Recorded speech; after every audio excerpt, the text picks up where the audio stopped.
Hey everybody, welcome to Page Screen and Beyond. My name is John Tubbs, I'm Keegan Lagerwell. and we're going to talk about some news today. Some nerd news, Oh yeah, some geeky stuff. all the stuff and things. All right, so off the bat, we got Gears of War going to Funko Pop. This was announced at E3 in the form of a mobile game, and they're actually getting themselves a comic book run. Yeah. This is such like a mental exercise of trying to follow a dotted line. Of you have Funko Pop. Yeah, we'll just cut that out. Yeah, it's a tough mental exercise to try and follow the dotted line between Funko Pops to mobile game to comic, based off of an existing video game. An existing IP that, I mean, Lego did the same thing when they did it with like Star Wars and Indiana Jones. They kind of just took that story, condensed it, and then So you think this is going to be the Gears of War story? I think it. I think it's going to be Gears of War 4's like condensed story. Yes. It's going to kind of explain who the bad guys are, why you're fighting them, and then kind of make it playful, and like kid friendly, more So family friendly. weird genre to be able to turn family friendly. It is very. Like it's such an aggressive world, Yeah.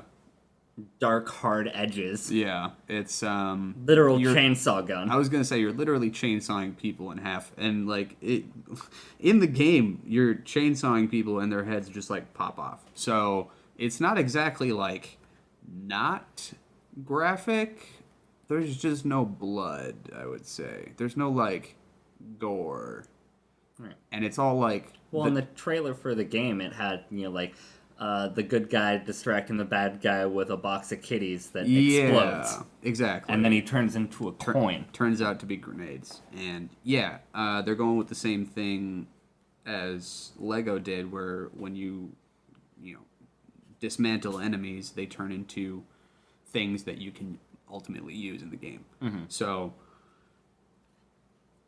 it's a very. I think we need more of this type of thing. Maybe not necessarily from Funko Pop, but like I like the Funko style. I do like the Funko style. The I like the direction they're going in because it's taking something that like is usually seen as like aggressive and not for everyone. You know what I mean? Very adult. Very adult, very like not even adult, but like male aggressive, not for children. Like it's a story about like a lot of death, and it reminds me of Happy Tree Friends in a way, and You're saying Gears of War is a story? yeah. Well, no, not Gears of War as a story, but like the idea of taking like horrible things and making them kid friendly. And I think that's good in a way because it kind of makes everyone realize that hey, it's just a game at the end of the day. It's not any different than playing a Mario a bunch and then you go stomp on your friends. Right. It's not going to cause you to go and start killing people. It takes that cathartic release and softens the edges. If you're a shitty parent, then yeah, maybe your kid is going to, be a bully. But if you're not a shitty parent, then you don't have to worry about that. So maybe don't be a shitty parent. From my understanding, the comic for this Gears Funko is out, but Yes. the mobile game that it is based off of is on pre-order. That is correct. So yeah, you can get the comic right now. It's available at your local IDW. Yeah, it's super colorful, super fun looking. It's really simple to read. There's not like a lot of dialogue. It's very simple stuff, very childish, very colorful, and yeah, you get a team up of a human and a, what are they called? Locust? Yeah. Seems that there's a team up of some kind. So I'm gonna see if I can get my hands on it sometime this next couple weeks and give it a good read through. Yeah, I'd love to see Pop come out with more, like you said, Lego style, taking very hardcore properties and making them, more accessible for all ages. Yeah. All right. So next we got Death's Head. So Yeah. you had wanted to talk about this one a bit. Yeah, I'm actually stoked on this one. So it's a short run. They're on 104 right now, and basically Marvel UK. It's one of their hottest characters, and he was originally a Transformer, but because of like Hasbro trying to take extreme ownership of their properties, they Right. transferred him to Marvel. Yeah. And basically, he's a fully mechanical intergalactic merc, which super ironically, he doesn't like the term mercenary. He likes referring to himself as a freelance peacekeeping agent. That's what I would call myself. Gold, brilliant. I love. He's a very consistent character where even if his allegiances switch, his motivations do not. He's good at what he does, and he does it for his reasons. He gets the job done. Exactly. Whatever the job. In this new comic run, he's basically waking up in the middle of a punk rock show and starts getting approached / confronted by half of the Young Avengers. So we have a cross up between. I'm just looking at a picture of him now, and yeah, I can see how they like started him off as a Transformer. I'm just gonna save this to my wallpaper folder real quick because this is a great wallpaper. No, there's a reason that I'm stoked on because he has a very hardcore look. It's but very like 80s retro, like bold blue, yellow, silver chrome, and then he's got like a dope red cape and some horns, but also tusks, and then an axe, but also a giant like proton cannon, it looks like. Yep, that mace. Toward enemy, yes. Right on the bottom of this thing. That's funny. That's great. Yeah, Death's Head is super cool. He's a fun looking character, that's for sure. I've heard of him, but I've never taken a chance to like read his stuff. That's a cool looking version of him too. Yeah, no, he's a super cool character. It's just a matter of, where he fits into story scenarios. Like, I'm going up against Young Avengers right now. But, Yeah. I mean, you can throw him at either good or evil side. So long as you're paying him, he's going to, get it done. I'm a fan. He's kind of got like a proton cannon arm in this one, and he's got a very like. In my mind, he's essentially Robo-Spawn. Yeah, that's what I was just about to say. He's kind of got like a robotic Spawn feel, where it's yeah. It's like, appearance-wise... This one looks like Alien. Yeah, he looks like a mix between Todd McFarlane and Rob Liefeld creation. Yep. Death's Head versus Deadpool. I'm interested in that. Yep. And I mean, a 4-issue run is not, That's too much not- to dive into. No, so you that's get a not bad at fun all. little, almost essentially one-off story. Yeah, I think I might even have a comic in my box at home of this, if I'm not mistaken. I have like a literal box of comic books that my dad pulled out of a apartment that he was cleaning out, and it's like about that big. Right. Omnibus style. Yeah, and I might need to go home and give it a look, see if I have any Death's Head, because I recognize it in a way. And I'm curious if I have one or two. But yeah, no. This is already out, I assume, or is it coming out? Yep. First issue of 4 is out. Nice. Second issue's right around the corner, so. Cool. Good shit. Yeah, I'll have to give it a look. My screen for today is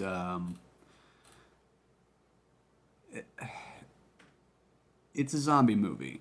I'll say that. R-rated. It is an R-rated zombie movie, but it is also it looks very uplifting and looks to be consistently throughout the movie comedic in a way.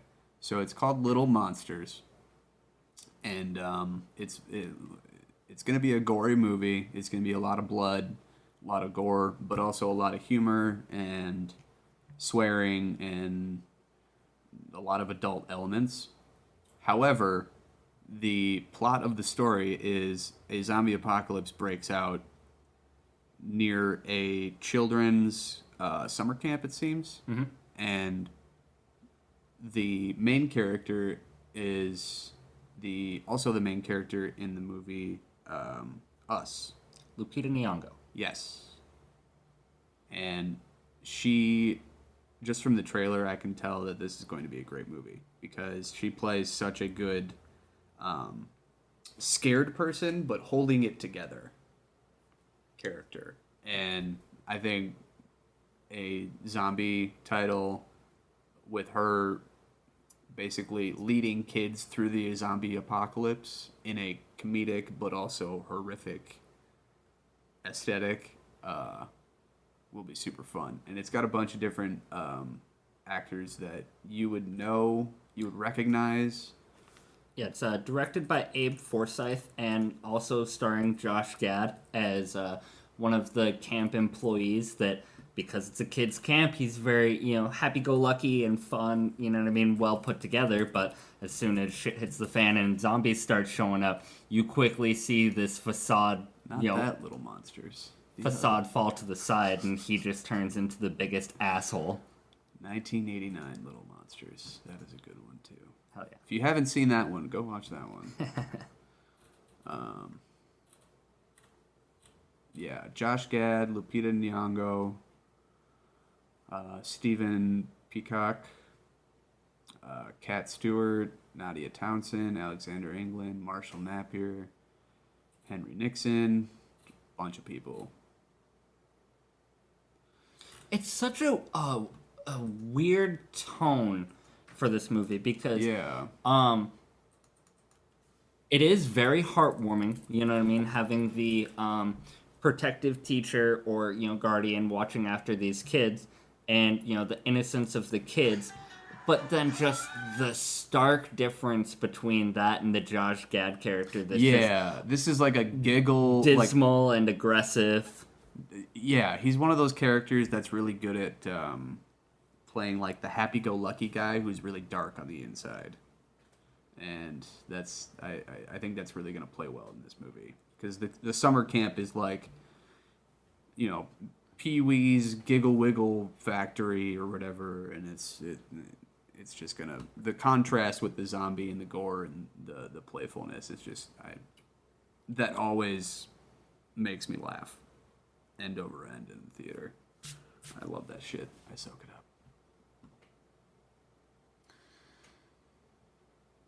Yeah. So yeah, if you want to check out that trailer, it's Little Monsters 2019. So, Heartwarmingly horrible. Yes. All right. What did you have for screen? The Irishman. Martin Scorsese directed, bringing back Robert De Niro, Al Pacino, Joe Pesci. It's coming to Netflix this fall. Oh, this is Netflix? It's getting a super brief theatrical release because obviously it's probably going to be in Oscar contention. Yeah. From the trailer, it appears to be centering around the assassination of JFK. Yes. I did see that. And you play to people's strengths. Like, Scorsese directing this roster, it bleeds old gangster movie. A mob hitman recalls his possible involvement with the slaying of Jimmy Hoffa. That's what it is about.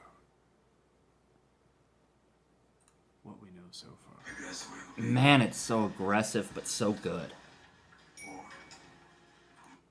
Well, any movie with these, like, gang of people is just one of, like, you've watched The Godfather, correct? Oh, yeah. Okay. I mean, Goodfellas, all the gangsters, Goodfellas, you know what I mean? Godfather. Heat. all of those movies, like every time those characters are together, there's a there's a tenseness in the air. I feel, and it's just like you're waiting for someone to just get their throat cut, and each one of those characters that's going to be in this movie is that type of character to me. And I love a good like sit down of mobsters. You know what I mean? They just like talk business. You know, I got the family back east. I got a job for you over in Yonkers. And I love that shit. And I don't know if it's because I'm like partially Italian or Mediterranean, but I enjoy a good mob movie, and anything with Robert De Niro in it is going to be off the charts, either hilarious, terrifying, or somewhere in between. Well, yeah, having So- a political and then- backdrop like that just kind of And then it's gives- Scorsese. I mean, has he even made anything that has flopped?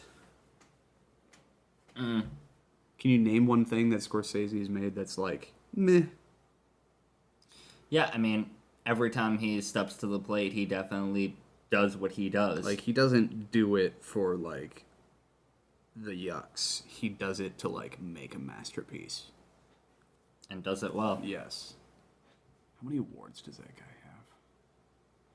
Probably thousands. Jesus. All right, what time are we at? All right, we're at 54 minutes. That's not bad. For Beyond.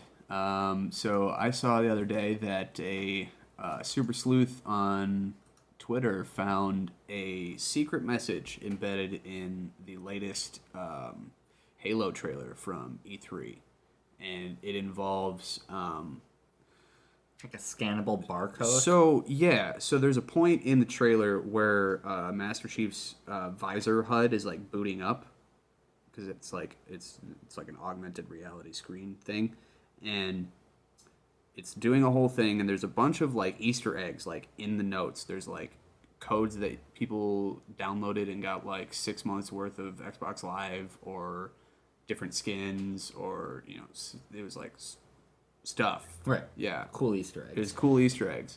And there was a bunch of other data that was like in the HUD boot up system that said a lot of like relevant info, like about basically it's a bunch of stuff that they revealed in the trailer, like that Captain Halsey was working on his new armor. It says the date that everything's going on, and then basically that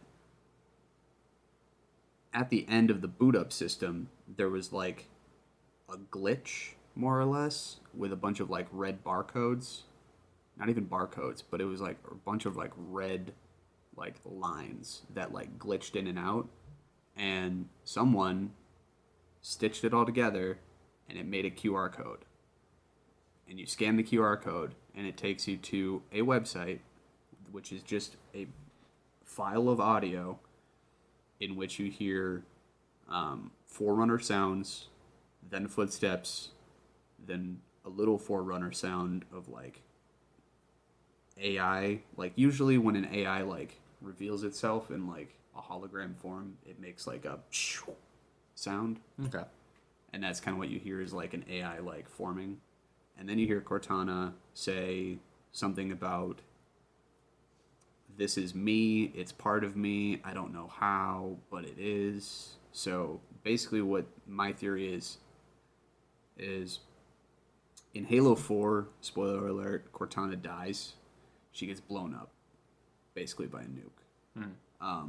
She was inside of a Forerunner ship that the Didact was trying to destroy Earth with, or destroy Earth with. So her data was her chip was in the ship when Chief exploded the nuclear bomb at the end of like the fight with the Didact. So, at the end she like dies more or less. But what I'm thinking is that she started to fracture her basically AIs when they're starting to die, they'll start to like fracture into like different parts of their personality. And just like one part of the AI will just like almost like a cell like dividing. You know what I mean? So creating different Cortanas. Yes. So at the end there was at least like 5 or 6 different Cortanas that like came out of this like light bridge that he was fighting on, and they all like attacked the Didact. So what I'm thinking is when the bomb exploded, it sent all of those different fractions, those like pieces of Cortana, those like parts of her, and exploded them out into different parts of the galaxy.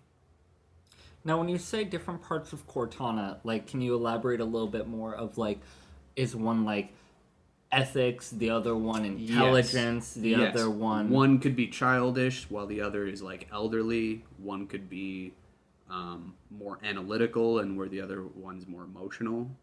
And do they all have the same level of, like, competent capability? Like, what Yeah. they do, they can kind all of. do essentially the same? Essentially, they can... Well, what I'm thinking is they can all do little bits. Like, it's kind of like when you're splitting audio. Like, when you plug in, like, a headphone into a jack that's a splitter, and then you put 2 more, like, headphone splitters on those, and then 2 more headphone splitters on those, and you put your headphones on, the sound will be 8 to 16, whatever the calculation is, times less. So it's still like, the audio is still there, but it's just less. So what I'm thinking is there's little pieces of Cortana AI that are stuck, more or less, in Forerunner technology, pieces of Forerunner tech all around the galaxy. And that they're all trying to communicate with the Master Chief. And so the QR code in the HUD is like a clue to one piece of Cortana to another piece, to another piece, to another piece. And like each one you collect, they all like they'll all like go into each other. Back, like they'll all form because they want to be together. It's just like they're stuck because they don't have enough power to like move around. And what I'm thinking is the bad Cortana that we see in Halo 5 is like, you think about like you have the angel and the devil on your shoulder. There's like a good Cortana and a bad Cortana, and then like fractions of both of those. Is like that's how it happened. There was a split of the two, and then the good Cortana like was the one who helped Chief at the end of Halo 4, so she was the one who like fractured the most, and this bad Cortana was the one who was like, I'm not gonna help him, and just like took off. Okay, And so that's the one evil Cortana is the most capable because it's the least split. Yes, because she has most of herself intact. That's kind of my theory, is that we're seeing like that QR code is a fraction of like a piece of the good Cortana. Okay. And you have to like go around collecting the pieces of good Cortana, get her back together, get her back to Dr. Halsey, and then you and Dr. Halsey and everybody go and fight evil Cortana. Okay. I solved it! Sounds exciting. And if I'm right, I want $1 million, please, whoever hears this, for the love of God, because I just solved everything. New Halo. Done. Yes. All right. Done. Fucking.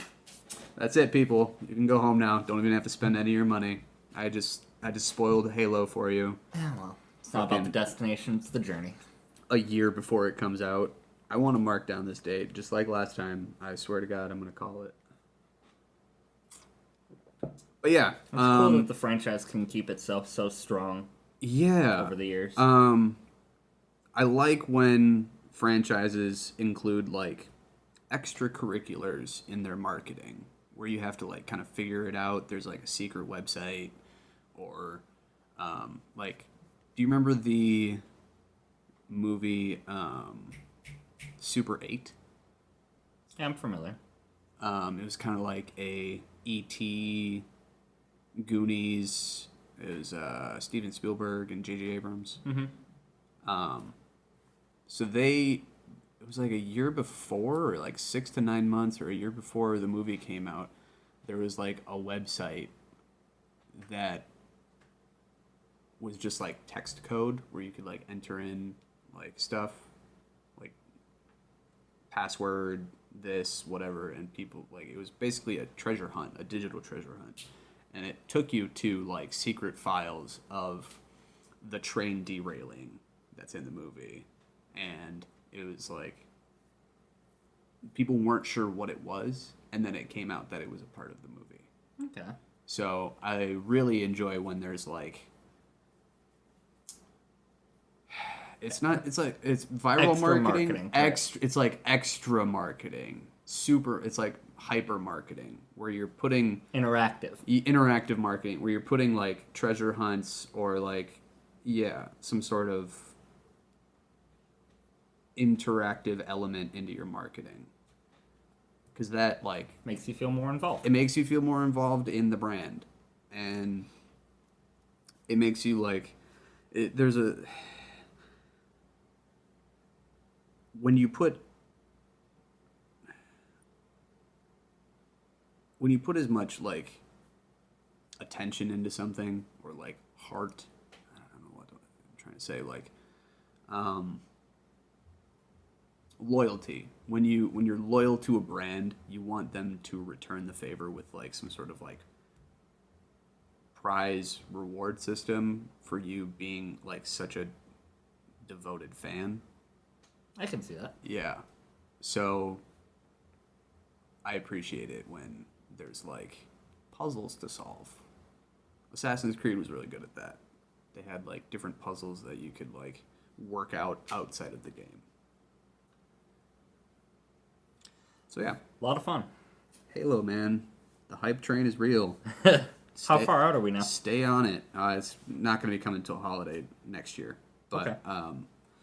We got a announcement of who's going to be playing Cortana and Dr. Halsey in the new show.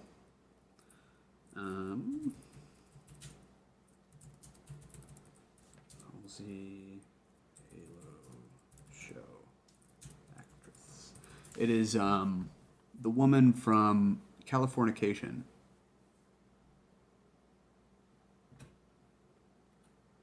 I forget her name.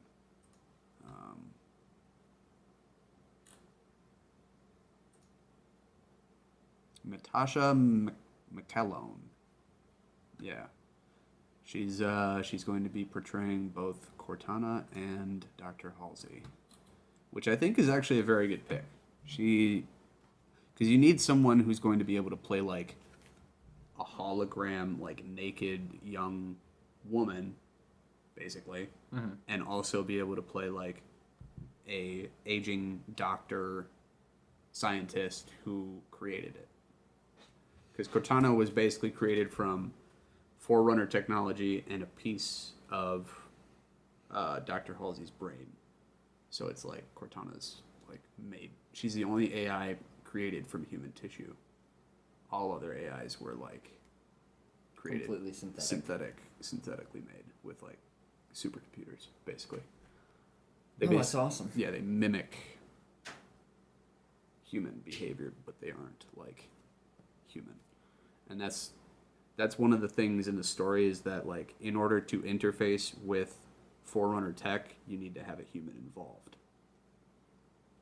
Like other species can't operate the equipment, and that's why like it was a requirement. yeah, that's why like you are always kind of like trying to find the person who's going to activate the ring, because it's always supposed to be like a person. Nice. So yeah, so I'm excited about that. That's a very good casting for it. And then Pablo, what's his nuts, is Master Chief, and yeah, I'm excited for that. That's a good team up. So yeah, what did you have for Beyond? Yeah, I mean, super brief. The Nightwolf DLC we finally got a trailer for Mortal Kombat. That is right. Yes. Yeah, comes out this month on the 13th. August 13th, we get Nightwolf, and we've gotten a trailer that, man, it's impressive. Yeah. I'm kind of singing a different tune than I was a little while back, because when we first got the announcement that we were getting Nightwolf and Sindel for DLC, I felt a little disappointed because we have, Sindel and Nightwolf that have been in the past, like within the past 2 games. And then we have so many characters from the 3D era that we haven't really touched on. You know what I mean?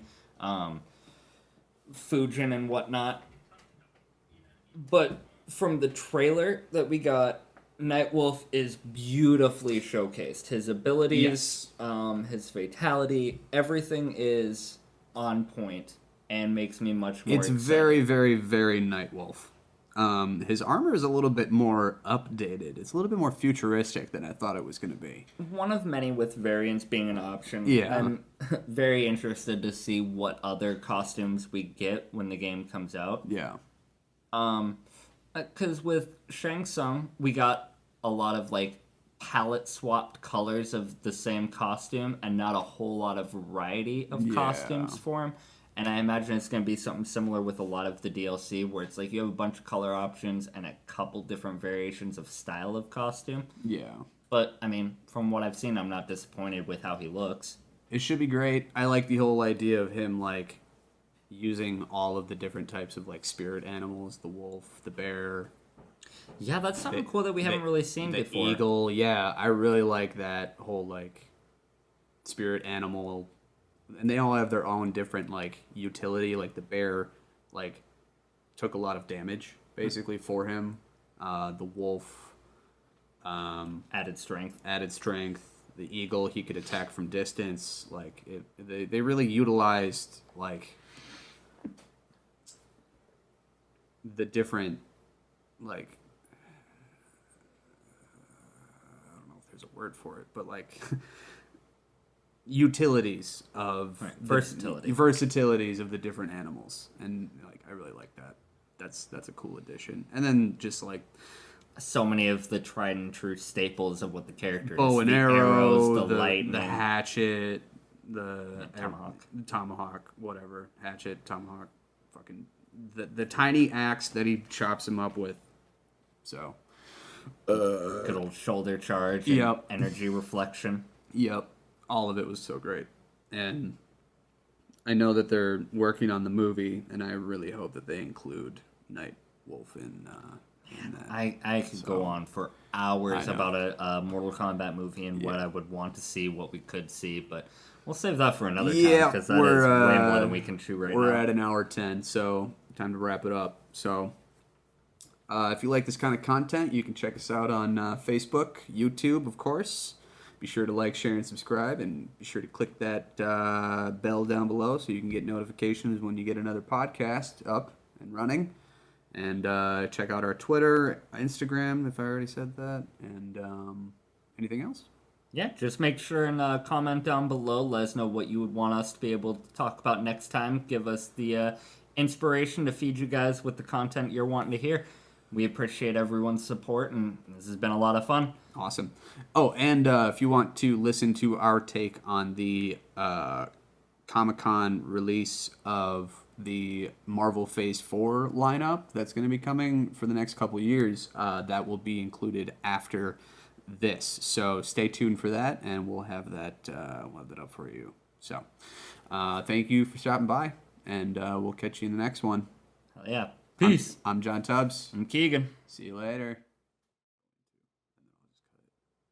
Well, if that's that, then I want to go beat for beat talking about what's got me stoked on each of these. Okay. Because, quickly glossing over just announcing what they are, but Black Widow, what's got me stoked on it is having the Russian equivalent of Captain America being played by David Harbour from Stranger Things. Oh, that's right. He is going to be in it. Yeah. Alexei, I believe, is the name of the character. Red Guardian. Yeah, that's the superhero Oh yeah. name. Yep. And I think that like people made that connection in Stranger Things. Correct. Yep. So yeah. And with it taking place during like the 5 years of the decimation, Yeah. that's going to be really curious to see. I mean, What's going on? how much she's interacting with anyone. Yeah. Kind of see her losing her shit and descending into the frustration of it all. Yep. Then you got Florence Pugh, O.T. Fagbanal.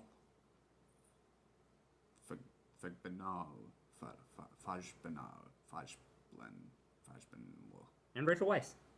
And Rachel Weisz, who is adorable.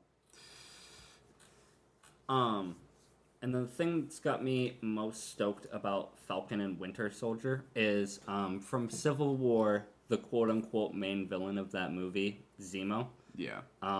They're finally giving him the purple mask and calling him Baron Zemo, which in the comics, Zemo is a big Captain America villain. Like, so the fact that we're essentially having new Captain America and Winter Soldier, are they...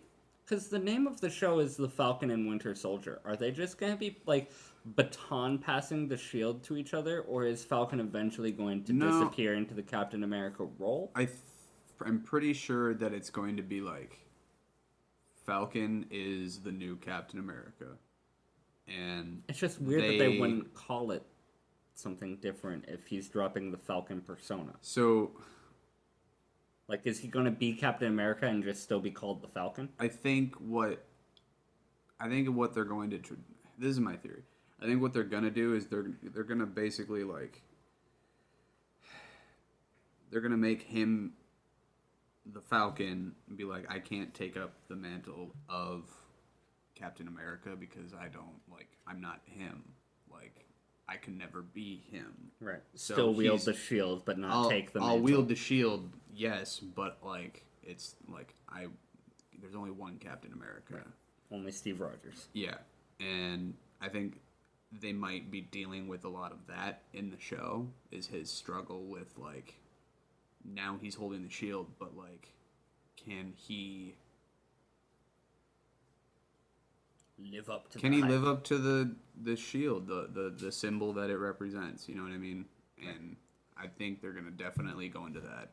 Like, oh man, the that Anthony struggle. Mackie Sebastian Stan banter is going to be It's gonna be good. fucking gold. Yeah, I think it's going to make for a lot of comic relief.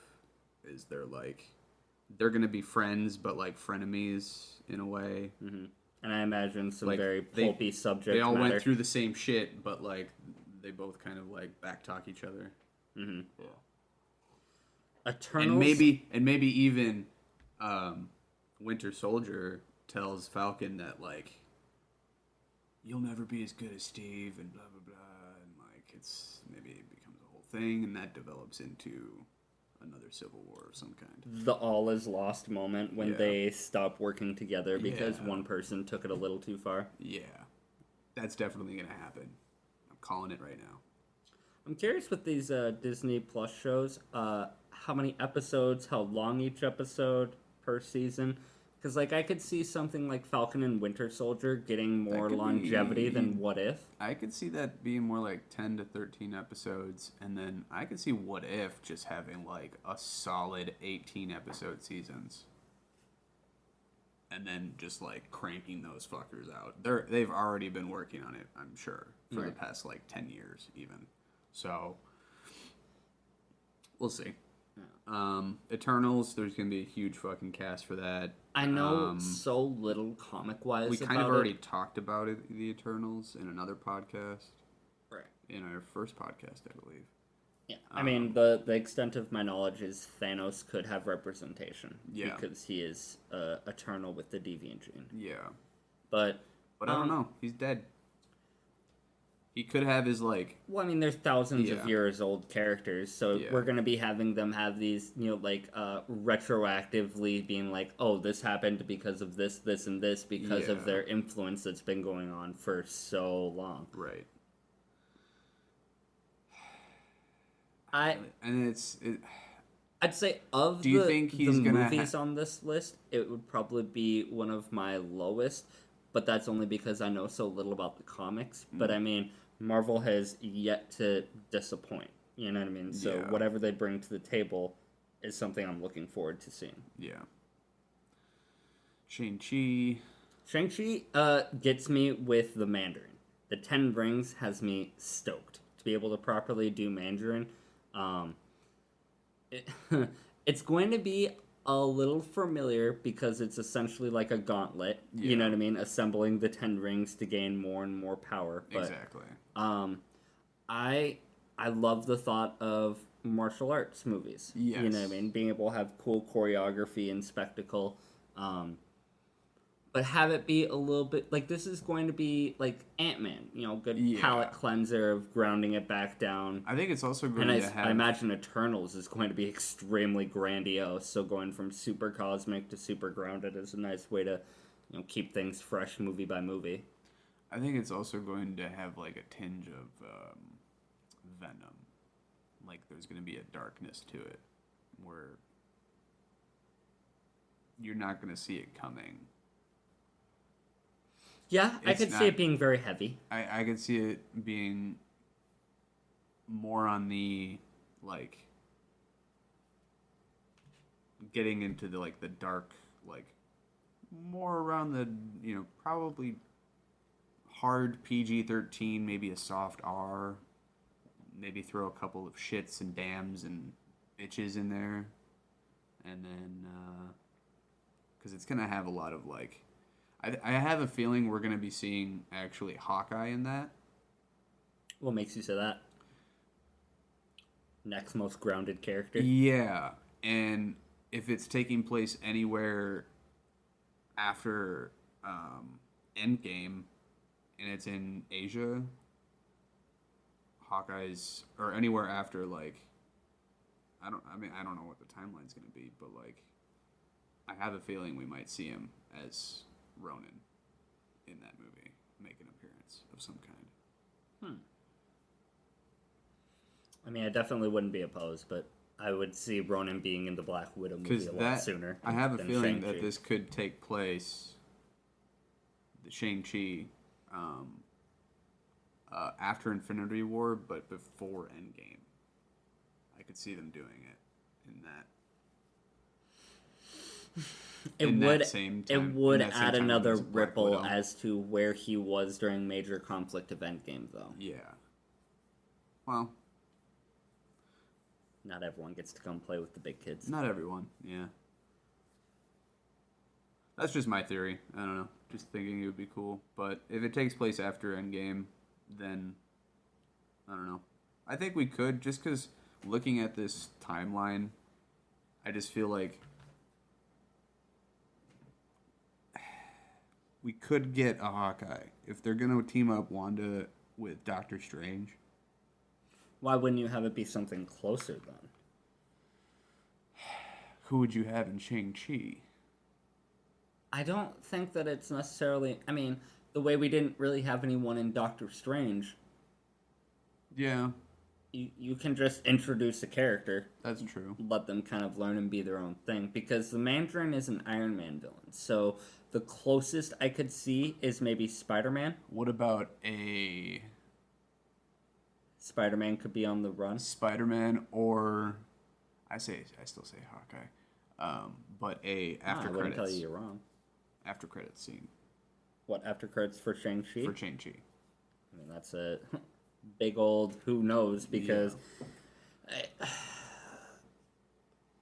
who knows what we're leaning towards going into Phase 5 or what the Phase 4 overarching threat could be. I mean, this is Yeah. such new territory that They did kind of set Black it up. Widow is pretty grounded. Eternals, we have no idea. And then Well, from think back to Captain Marvel.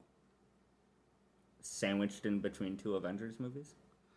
Yes, but they introduced the scroll. Um, And then you got that, right? I wouldn't be That's opposed to Skrull being the Phase 4 villain, but they so far have shown such a strong allegiance between Shield and I the think Skrull at this well, point. yeah, you can have people in the scroll who are, No, fighting with the humanity, but we there have might be Pocket, like but you my could have factions of the scroll that are still out there that like now they heard about these, scroll working with the humans and now they're pissed. my thing is would you introduce Evil Skrull in an Avengers movie, or would you have to do Evil Skrull in a Captain Marvel sequel? Because I mean, they're pretty well tied to Carol at this point. I mean, I don't know. if we introduce them in an Avengers movie, we're already familiar with what the Skrull are. So if we just be like, "Yep, evil Skrull, get on board," you know what I mean? I could see it in Doctor Strange Multiverse of Madness Yeah, we have so much to cover in and the multiverse. Thor of Love Madness. and Thunder. I could see them encountering Skrull out in space. Yeah, that's I mean definitely not impossible. You don't necessarily have to have them tethered to Captain Marvel because they are an overarching threat. Multiverse of Madness is gonna be so cool. That's going to be insane. WandaVision, I'm not super stoked on because of the I fact that may it's or a may period not take the piece. psychedelic when I go see that. I We shall see. I don't know. Might feel a little adventurous. WandaVision, I think, is kind of self-explanatory. I think it's going to be like They say that it's taking place after Endgame, but backdrop is the 50s. So that has me all kinds of fucked up. I have no clue what to expect with this. I know the characters. Like, that's the biggest touchstone I have right now is well, they I have know a Scarlet time Witch, I machine. know. Yes. God, I'm curious how long that MacGuffin's going to be around. Yeah, they have a time machine in universe now. So what, you think Shuri's just going to rebuild Vision?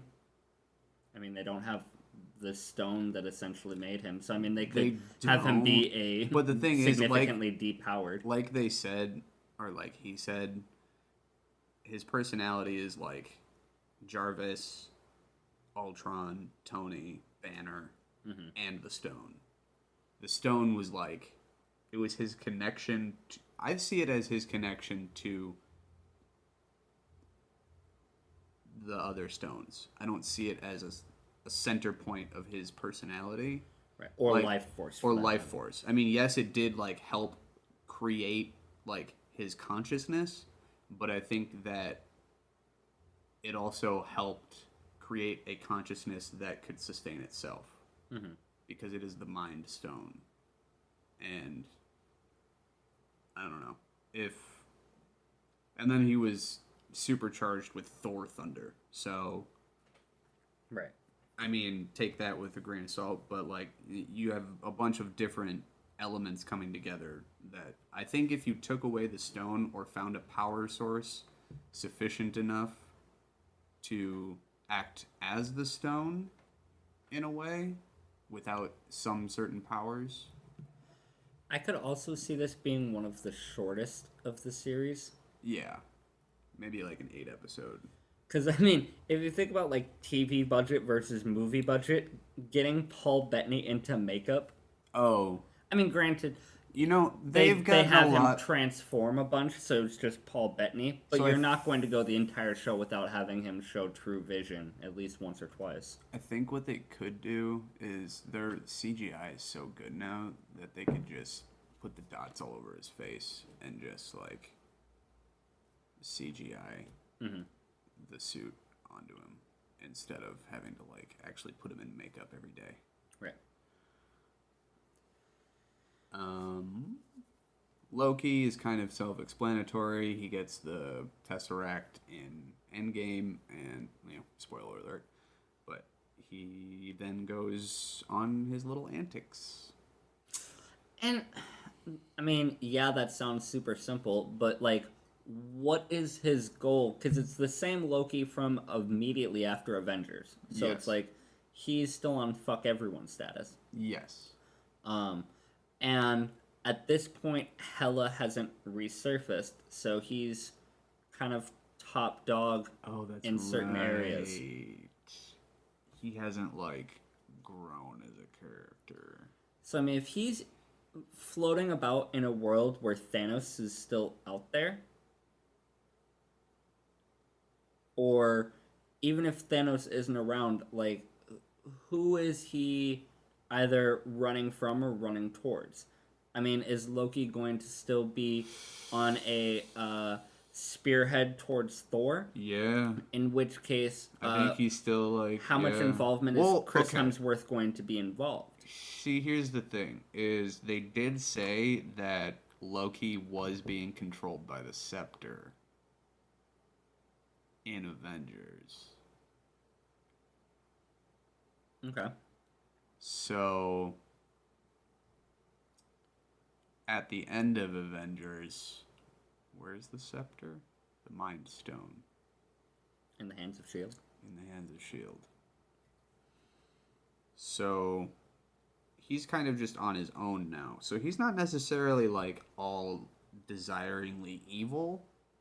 I would say he's basically turned back into just the god of mischief. I could see him making a campaign for Asgard. Yes. Because, I mean, up until Ragnarok, that's what he was just sitting on the throne ruling as Odin. Yeah. So I imagine But the taking thing Asgard is- would be his main goal right now. But Since Asgard is still currently a place and Hela hasn't been released.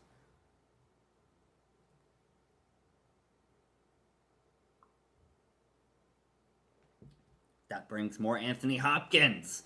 Fuck yes! But wait. I don't think necessarily that. Because, I mean, if not Asgard, then his goal would be Earth, right? It would be in that timeline, though. It wouldn't necessarily be back in. Well, it's a completely different branch now. Yeah. It's events that have never transpired in Yeah. our timeline. Because in our timeline, he got thrown into Asgardian prison and that kicked off the Dark World He got story. the Tesseract when they went back in time to New York. So, in that timeline, He was on his way to Asgardian prison to kick off the Yes. events of Dark World. yes.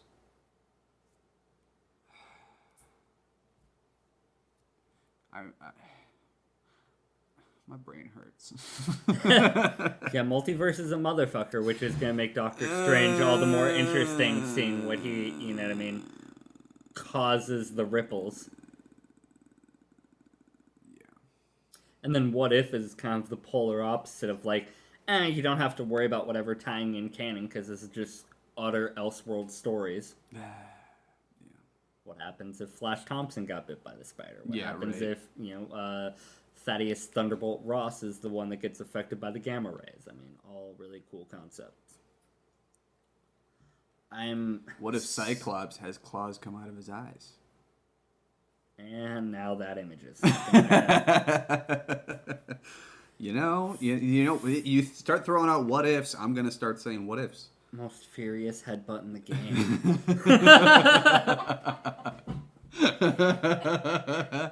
Oh god. Oh, I just want to see that animated.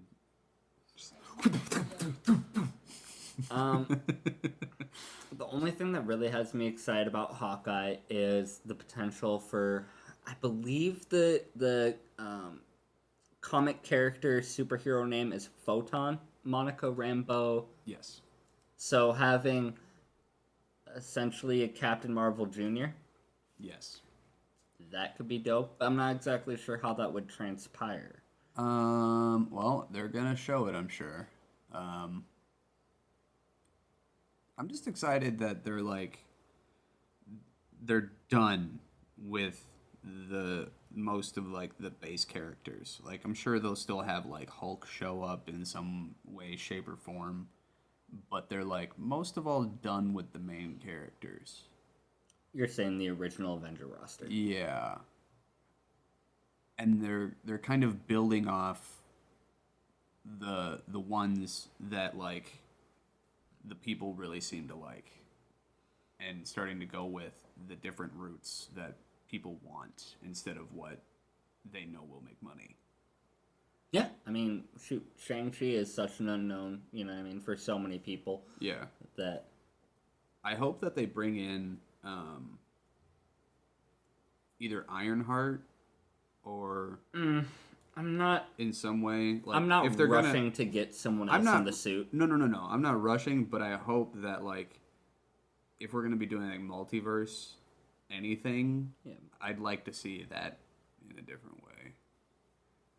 That'd be kind of like fun to see.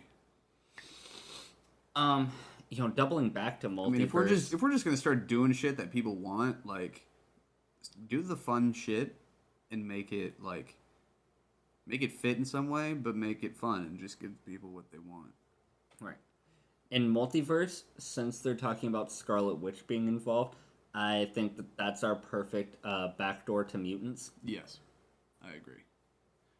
And if you're having mutants in the middle of our Phase 4 run, I mean, granted, there's they're only... definitely gonna start like hinting at mutants in What If, I believe. Right. They can't not touch it. So It's going to be interesting when we finally get an X-Men team together. yeah, and then of course Kevin Feige announced Blade, and Fantastic Four we all know is getting a hard reboot. Now, do you think they're gonna go with kids or do you think they're gonna go with more adults? I don't want an incompetent Reed Richards. Yes. Reed Richards is the most powerful mind in all of Marvel. I would like to see like an early 30s, so like we still have room for some growth, but like a grown man who has, you know what I mean, like learned. Like Yeah. he's not a child who's kind of stumbling his way through. I mean, Reed Richards never really stumbles through, but I want a more capable and confident world's greatest mind. Yeah.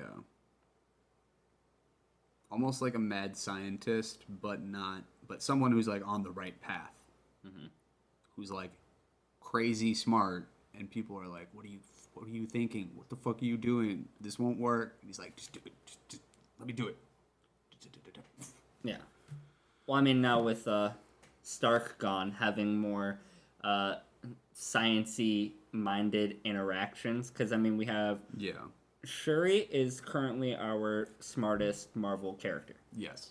So Shuri and Spider-Man interacting is going to be a lot of fun. But bringing Reed Richards in, he's just like grandfather science. You know what I mean? Yes.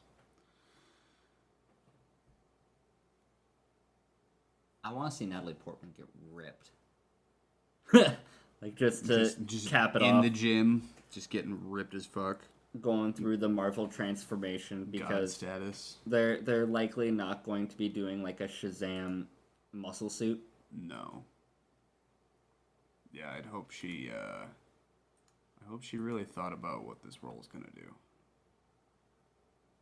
I'm more excited than trepidatious for Thor: Love and Thunder, especially with the representation.